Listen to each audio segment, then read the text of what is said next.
Cadence of Conflict, Asia, June 25, 2018. China is facing money problems, as the Western press continues to document in detail. China's economy is largely based on real estate. China's unusual form of communism includes laws that govern economics, especially with real estate, of course. And these laws are unusual in much of the rest of the world. As a result, people in China need to borrow money for things they normally wouldn't borrow money for. The repayment schedules are also strange. The only way that a real estate business can stay afloat is if the prices of real estate keep rising. The more it rises, the more it needs to rise. Money doesn't fall from trees, but in China it needs to keep falling from somewhere in order to keep this vicious cycle spinning faster and faster. Eventually, the speed of the spinning wheel will exceed the strength of the wheel and it will all fly apart. Then we have China's strategy in the South Sea, also involving real estate. The man-made islands are complete. It all happened while the West watched closely and did nothing to stop it. They are heavily fortified and militarized. Trump reminds the world that we aren't out of the woods yet with North Korea. Democrats misinterpret that as a contradiction, as if one step of progress means it's all over. Japan is ending its drills. The Korean problem is simmering down, and Taiwan is escalating. Now we have the U.S. strengthening its ties with Taiwan, the linchpin of the Pacific. Diplomats are visiting. Congressmen are calling for Taiwan's membership in sovereign state-only organizations such as the UN. And the Taiwan Independence Party welcomes U.S. military cooperation. Why would the U.S. make such a bold move to side with Taiwan? Consider the U.S. president's financial background: real estate. Trump understands the economic crisis brewing in China.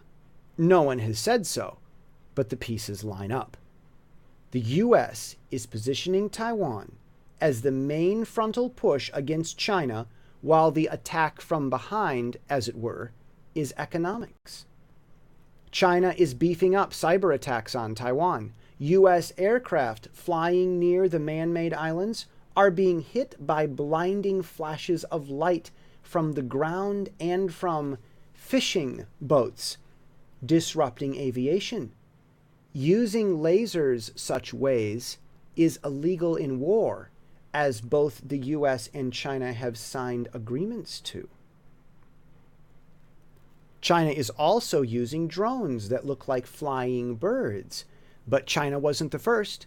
This technology has been used before. Interestingly, China has maintained a policy that tech manufactured in China must be shared with China's government. It would be even more interesting to see if research surfaces on how many patent royalties China might owe for tech used to surveil its own people. Surveillance only enabled by tech giants who caved into China's demands. But due to the Trump administration, that's all coming to a grinding halt. If China wants better tech to spy on its own people, it's going to need to develop that tech on its own. Those man-made islands in the South Sea were allowed to be built for a reason. Could they have been intended all along to become booty that will be owned by the West as Hong Kong was after the Opium Wars? Hong Kong just might be included if China is forced into concessions, especially with all the rah-rah fuss among spoiled Hong Kong students. The U.S. strategy indicates many lofty hopefuls in the queue, should the status quo shift, in what direction no one knows. It seems that the Trump administration has aims much higher than merely settling disputes in Korea. And that is the cadence of the conflict already seen in the Pacific.